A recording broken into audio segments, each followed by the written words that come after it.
добрый вечер. Мы с вами сегодня увиделись. Хотела бы сегодня с вами поговорить о теме мониторинговой группы и в общем о вашей работе. Вы являетесь одним из людей, которые включены в мониторинговую группу. Проверяете аптеки, проверяете общественный транспорт, кинотеатры. Хотелось бы вам такой задать вопрос. Можете назвать общее количество рейдов, которые вы провели? В целом около, наверное, 500. Именно за день мы можем охватить несколько объектов, да? Да. Поэтому это только один выезд можно если считать, около 500 выездов. А кто больше всего нарушает именно санитарно-эпидемиологические нормы? В основном нарушают ночные клубы, которым в общем запрещено работать. Они открывают двери, потом непонятно за дверью, что там происходит. Да? Также мы, когда эта пандемия началась, мы везде публиковали наш WhatsApp номер, туда люди отправляли сами же нарушения, где проходила свадьбы, где какое после 12 заведение работает, они все снимали нам на WhatsApp, на видео, фото все отправляли. Нам все стучали, реально. Такие люди есть такие, были. Сами же находились как гость на свадьбе, да, и там же отправляли фото, видео. Близкие люди этих же людей подставляют. Сами. Да, поэтому что здесь можно думать? А допустим, были такие случаи, вы прогуливались по улице, да, допустим, там с мамой, сестрой, допустим, или с супругом. Подходили ли к вам люди? Узнавали они вас вообще? Что вы, допустим, как вы говорили, да, и мы все знаем уже в социальных сетях, вы можно сказать, популярная. И подходили ли люди, узнавали ли вас вообще? Я бы не сказала, что я популярна. В своем кругу, да, я, может, какую-то популярность имею. Меня не узнают. То есть вы спокойно гуляете, да? Я спокойно гуляю, да, хожу. Те, которые думают, что я враг номер один для предпринимателей, это, я думаю, неправильно. Они, наверное, со временем поймут, что моя работа – это не, наоборот, помогать людям. И я максимально стараюсь помогать, разъяснять все. Выписывать штрафы, наказывать – это другие особенно.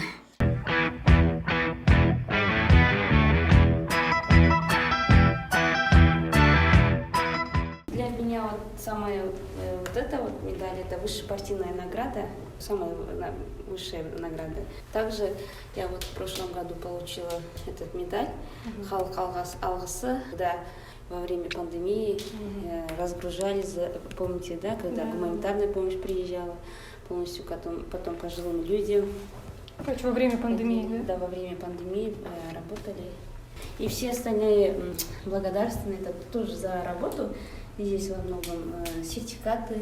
Это только половина, можно сказать. Некоторые еще у меня дома. Для меня они очень важны, потому что все равно, когда отмечают твою работу, это всегда приятно. Мажан, мне интересно, вы ночами, днями работаете, можно тоже сказать и на выходных, сутками напролет. Вам не мешает эта рутина, допустим? Вы не устали от этой рутины? В целом, я, наверное, не устаю, потому что я люблю свою работу. Мне нравится общественная работа. Я всю жизнь возглавляла, сами, наверное, знаете, молодежное крыло, молодежной политики, 15 лет поработала. С 2016 года была депутатом городского маслихата, это тоже на общественном начальнике. Также сейчас мы ходим на мониторинге, да, до 3 ночи. Иногда некоторые люди думают, почему бы ей не лежать, наверное, да? Дома, да, кстати, да.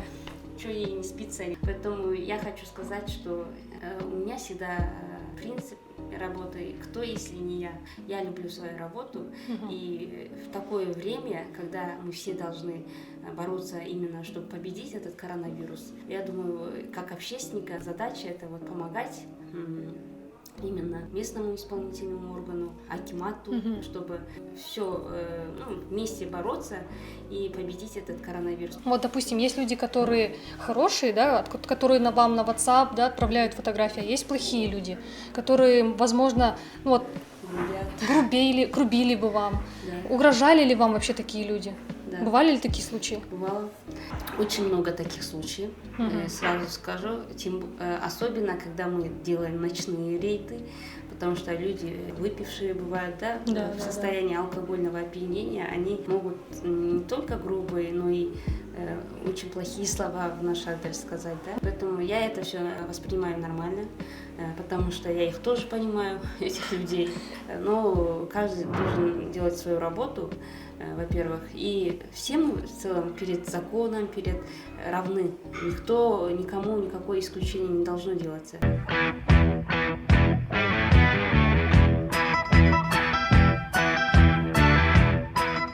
Хорошо, Маржан, вот в заключение нашей передачи мне хотелось бы последний вопрос вам задать. И он будет таков. Почему вот вы ходите на рейдовые мероприятия, но люди все равно продолжают нарушать? Люди до сих пор недопонимают именно опасность этого вируса. Многие даже и не верят до сих пор, связывают это с какой-то политикой, там еще что-то. Поэтому нам надо усиливать работу этих мониторинговых групп. Хочу обратиться к людям. Я не говорю, что маска спасает там, от вируса там, 100%, но какую-то долю все равно маска защищает. И помогает. И помогает, да. Поэтому надо держать социальную дистанцию, не проводить массовые мероприятия, потому что до сих пор вирус у нас рядом с нами. До сих пор мы каждый день видим, как наши близкие, знакомые люди уходят, болеют, и некоторые в многих случаях, к сожалению, уходят из жизни. Да. Поэтому все меры, которые ограничительные, которые от нас требуют, мы все должны соблюдать все равно. Вот на такой позитивной ноте завершилось наше знакомство с Маржан Бахыт. С вами была Идана Мирбаева, программа «Без галстука не болейте».